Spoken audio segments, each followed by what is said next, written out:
I'm not a doctor, but I have been a therapist for 13 years, and I know a good group psychosis when I see one, and one that might put your children's life at risk just for political clout or clicks and likes on the internet is a group issue. Let's look into it. If I didn't say it already, my name is Casey. I'm the Rumble Right Dad. I have been a therapist for 13 years, a husband and a father for more than 10, and a concerned conservative Christian man. And we have to look today into what is going on with people blasting out the acetaminophen.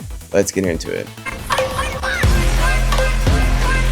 Of course, it came out that Tylenol themselves said through 2016 to current day that if you are pregnant or nursing, that you should contact your doctor about what you're putting into your body, and that they do not recommend using any of their products unless you consult with your physician about it. And I've seen some pretty compelling evidence, but again, this just isn't my area of expertise. What I do know about is therapeutic issues and psychotic issues. And this is looking more and more like a group psychosis that we will study throughout the history books, not just this single Tylenol challenge event, but so many of the ways that political views have become a group psychosis, especially on one side, and y'all can guess who I'm talking about. From the company Tylenol. In 2016, they said if you're a pregnant nurse, seek the advice of your healthcare professional before using Tylenol or any other medication. 2017, thanks for the shout out, Carrie. Just make sure to talk to your doctor before taking Tylenol while you're pregnant. Thanks again. 2017,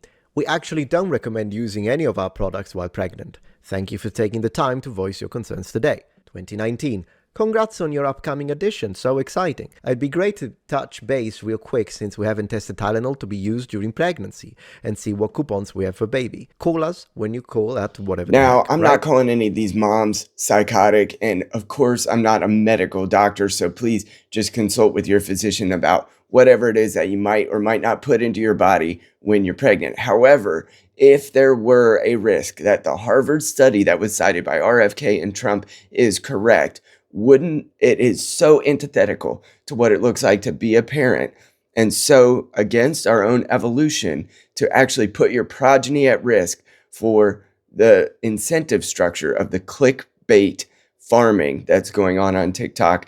And this is really sad. It might also be just the TDS, where, political views have become your in-group preference, and therefore all these moms feel like they're speaking the language of their in-group by doing this.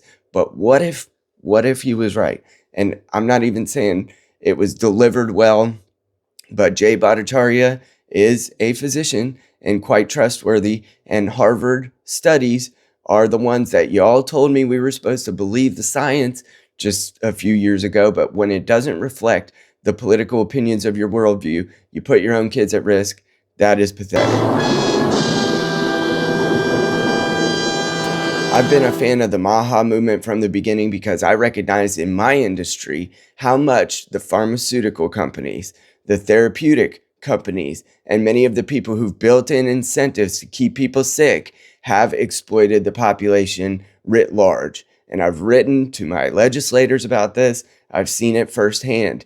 These companies that I've worked for, a great many of them, have leaned into the incentive of taking advantage of their clientele by labeling them, rubber stamping them with drastic mental illnesses, keeping them on medications, and keeping them involved in treatment. And therefore, you'll have to forgive me if I have some mistrust for the system that would be the same system that might have an incentive to lie to us about what medical services you should and shouldn't participate in. They have an incentive to keep you sick, and the Maha movement has pointed that out. And I don't give RFK all the credit in the world. I believe that he probably gets some things wrong. However, what if in this case it's true?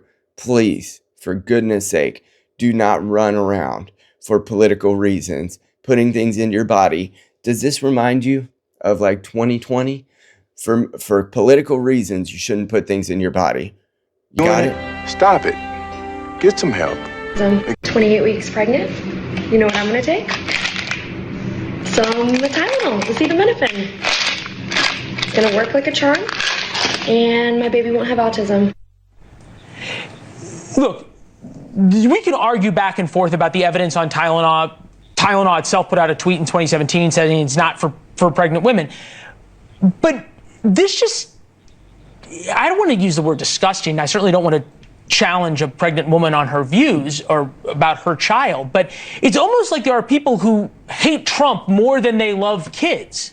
If you've made it this far in the video, God bless you, because watching this happen to the potential future generations, which, by the way, Gen Z has already been hollowed out because of the political views of Planned Parenthood, if you know what I mean. We don't need to inhibit the well-being of future generations any more than we already have. So please like, share, and subscribe. Let's try to share real, true information. And what my expertise is obviously psychotic disorders or mental health disorders, and we might be witnessing one of them in real time. That will go into the history books.